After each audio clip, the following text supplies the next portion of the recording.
This isn't just my story.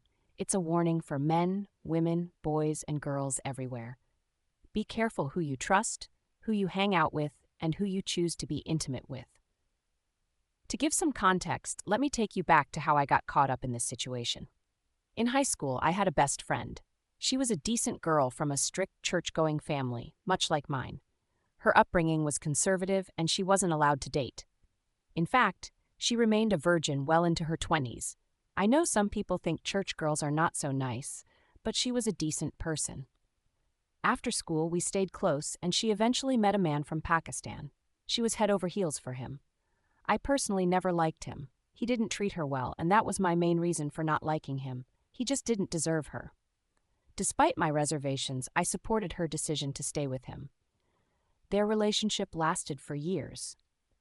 When they finally became intimate, he infected her with HIV, a consequence of his infidelity. This guy was a predator and a serial cheater, and likely didn't even know where he contracted it. She was heartbroken and betrayed, but remained tied to him emotionally. He was her first love, her first everything. She confided in me, and I kept her secret. She thought I would treat her differently, but I didn't. One day, we made plans to hang out, and she brought him along. It was the first time we had all spent time together. What happened that day traumatized me. I still get panic attacks when I'm in someone's car to this day. I cling to the door, and other people have noticed this and find it strange. At dinner, they both were drinking. I noticed he kept ordering double shots for her, and she wasn't used to that much alcohol. I thought maybe she was just letting her guard down because he was around. I decided not to drink, a decision I'm thankful for to this day. When it was time to head home, they offered to drop me off. I didn't live far away. As soon as she got into the vehicle, she passed out, sleepy from all the cocktails she had consumed. Suddenly, he took off his jacket and covered her face with it. I immediately removed it, concerned she couldn't breathe, and asked him what he was doing. That's when things took a dark turn. By this point, he was already driving. He began making inappropriate advances toward me while driving. I replied, "I don't move like that. She's my friend, and I would never do anything like that to any of my friends." He said, "She doesn't have to know." I told him to focus on the road and stop talking to me. He continued on to make comments about my face, and he reached at the back to touch my face. When I resisted, he became aggressive, loosening his belt and making his intentions clear. That's when I noticed a baseball bat in the car and realized I was in serious danger. I tried to wake my friend, but she was too intoxicated to respond. Desperate, I moved to the back of the van. Yes, it was a van with 2 extra seats in the rear. As I turned to go to the back, he grabbed the waist of my pants, trying to pull me back, but I kept moving. He had to let go because he was driving. He didn't know I had a cell phone on me. Once in the back, I secretly called my boyfriend. Looking back, I realized this was a mistake. Ladies always call the police in such situations. They can track your location and send help immediately. Don't call your boyfriend or husband first. Dial 911. While the phone was ringing, that guide inside me told me to hang up and look out the window. When I did, I realized he was driving toward a dark, deserted park. So much was happening in the vehicle that I hadn't noticed he wasn't heading in the direction of my house. This park was pitch dark. I recognized it because I lived nearby. My heart sank.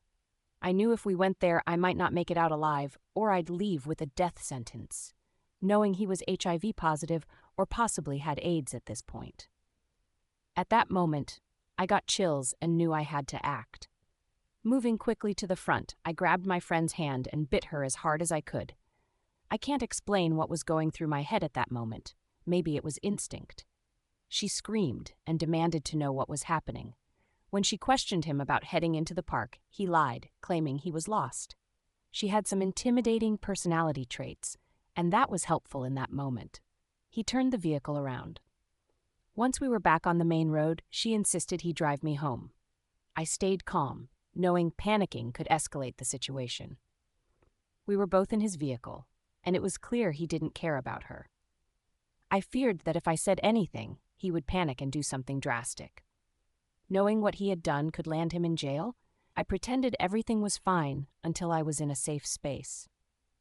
When we arrived at my house, I rushed out of the vehicle. She ran after me and asked what was going on. I told her what had happened and said I planned to call the police. She begged me not to, and although I don't advise this, I didn't call. I did it for my friend, not him. Thinking about it now, it was wrong of her to ask me not to call the police on him. This man went on to infect other women. I can't help but think he knew his status when he infected my friend. He even married someone and infected her as well. Shockingly, some women stayed with him despite knowing his status and what he did to them. I don't get it. Let me clarify. HIV doesn't discriminate. It doesn't only happen to good-looking people. It affects people of all shapes, races, and genders. You cannot tell someone's status just by looking at them.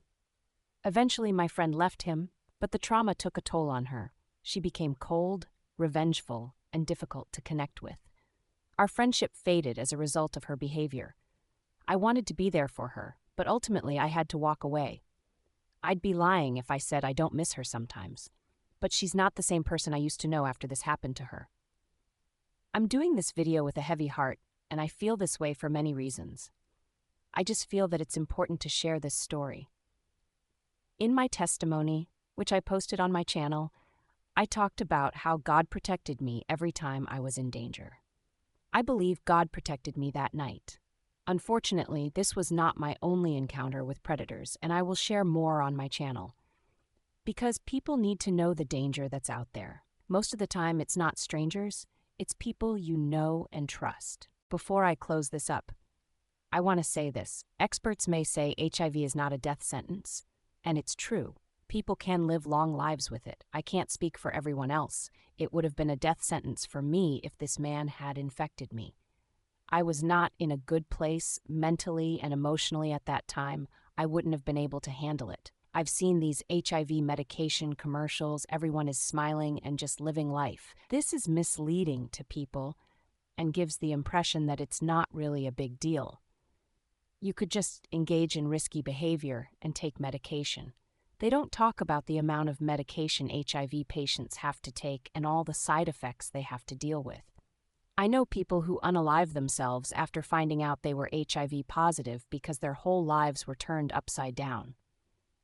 I know people who had a mental breakdown and lost their minds after finding out they were HIV positive. Some lost family and friends. No one wanted anything to do with them. It destroys lives. I've seen what it does to people. It comes with physical health problems, emotional and mental challenges, social and relationship issues, and financial burdens. A simple thing like the flu could land someone with HIV in an ICU. No one wants to deal with all of that. People need to take precautions and protect themselves. Be careful who you trust. Pay attention to the circle you are in. Be careful with who you sleep with. This is what I want to say to women, men, young boys and girls. Protect yourself first. Practice safe intimacy. Always use protection during activity. If someone doesn't want to wear protection, that's a red flag right there. Believe me, there are people out there who don't disclose their health status. Some do it out of revenge, and some are afraid they won't be accepted. There are people who are unfaithful and unaware their outside partner may be infected. There are people out there who are married and HIV positive and don't know they are infected. Don't think because you are in a committed relationship, you are safe. Regular testing is essential, even if you're married. It's better to be safe. This can happen to anyone. Be cautious with drinking. Avoid drinking with people you don't know well. You never know what kind of hidden intentions they might have or how they will behave when they're intoxicated. There are people out there who are walking around with demons, and when they drink, it comes out. Stay safe in cars. If you're accepting a ride from someone or taking an Uber, always inform someone you trust about who you're with and where you're going. Find a way to let the driver know that others know your plans. If you feel uneasy, take a picture of their license plate, even if you don't plan on doing anything with it, and tell the driver, hey, just to be extra safe, I'm sending this to my friend. If it's a good person, they will understand. This might be a bit weird to some people, but this happened to me a few times. It's not safe for women, and now it's even worse. If you ever feel like the driver is up to no good, call someone and stay on the phone until you reach your destination safely. Trust your instincts. If something doesn't feel right, Listen to your gut, it's often your best defense. Act quickly in danger. If you ever find yourself in a threatening situation, don't hesitate. Call 911 immediately. Avoid calling your boyfriend or friends first.